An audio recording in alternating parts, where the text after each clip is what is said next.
মানুষের শারীরিক সুস্থতা, সতেজ সবল থাকা এবং বেঁচে থাকার জন্য প্রকৃতির একটি উপাদান অনেক বেশি গুরুত্বপূর্ণ, আর সেটি হলো অক্সিজেন, যেটি আমাদেরকে উদ্ভিদ, বৃক্ষ বা গাছ দিয়ে থাকে।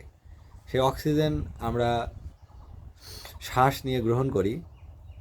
এটা আমাদের শরীরকে সতেজ, সুস্থ রাখে এবং রক্তের সাথে মিশে রক্তকে শুদ্ধ রাখে এবং শরীরের বিভিন্ন প্রান্তে পৌঁছে দেয়। এই জন্য বাতাসের গুরুত্ব অনেক বেশি, এবং সেটা যদি হয় নির্মল বা বিশুদ্ধ বাতাস তাহলে তো কথাই নেই। তবে আজকাল বিশুদ্ধ বাতাস কোথায় পাবেন? বিশেষ করে শহরাঞ্চলে গাছ তো অনেক কম এবং যানবাহন অনেক বেশি। তেল পোড়ানো ধোঁয়া বাতাসে মিশে বাতাসকে দূষিত করে, ইট ভাটার ধোঁয়া দূষিত করছে, বিভিন্ন কিছু পোড়ানোর ধোঁয়া বাতাসকে দূষিত করছে, এবং গাছ তো নেই। এবং গাছ যদি না থাকে তাহলে বাতাসকে বিশুদ্ধ করবে কে? এবং হু উইল প্রডিউস অক্সিজেন? কে উৎপাদন করবে অক্সিজেন? তবে আপনি এটা পেতে পারেন ফসলের মাঠে। এই যে যারা ফসলের মাঠে কাজ করে, তাদের শরীরে অক্সিজেনের ঘাটতি হবে না, কারণ সবসময়ই ওই যখন নিড়ানি দিচ্ছে, আগাছা পরিষ্কার করছে, জমিতে কাজ করছে, গাছের ভিতরেই থাকছে।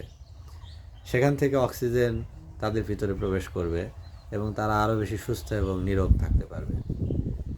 এবং যারা গ্রামে থাকেন না, যারা শহরে থাকেন, তাদেরও সকাল এবং বিকাল হাঁটা উচিত একটুখানি ফাঁকা জায়গায়। সেটা রাস্তার পাশে হতে পারে, পার্কে হতে পারে, গাছের ভিতরে হাঁটার সুযোগটা হতে পারে। এবং গ্রামে যারা আছেন তারা তো সকালবেলা ওঠাটা এখানকার জন্য আশীর্বাদ স্বরূপ, কারণ এখানে এমন কিছু আছে, গাছ রয়েছে এবং বাতাস রয়েছে, যে আপনি সকালে ঘুম থেকে উঠে যদি হাঁটেন তাহলে আপনার অনেক উপকার হবে। মেন্টাল অ্যান্ড ফিজিক্যাল বোথ অ্যাসপেক্টে you will be benefited a lot. অনেক বেশি উপকৃত হতে পারবেন।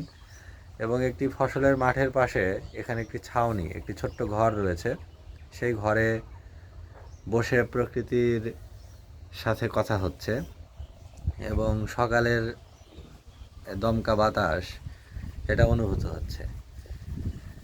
এবং গ্রামে এই সুযোগ বা সুবিধাটা রয়েছে, এই বাতাস আপনি ইচ্ছে করলেই, এই যে ধান ক্ষেতের জমির যে দমকা বাতাস, ঠান্ডা বাতাস, এটা আপনি ইচ্ছে করলে আপনার বুক পকেটে নিয়ে ঢাকায় যেতে পারবেন না, শহরে যেতে পারবেন না, এখানেই বোধহয় আসতে হবে, কারণ এখানেই এটা প্রডিউস হয়, এখানেই এটা উৎপাদন হয়। বিশেষ করে নদীর কাছে, খোলা মাঠে, জলাশয়ের পাশে, পুকুরের পাশে, বিলের পাশে, খালের পাশে সাধারণত বাতাস প্রডিউস হয়ে থাকে বা এই বাতাসের দেখা মিলবে।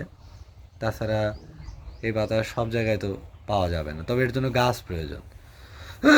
অধিক পরিমাণে বৃক্ষরোপণ করলে বা গাছ লাগালে আপনি পরিবেশকে অনেকটাই ব্যালেন্সড বা ভারসাম্যপূর্ণ রাখতে পারবেন, সব কিছু মোটামুটি ঠিক থাকবে, একমাত্র যদি বেশি বেশি গাছ লাগানো যায়।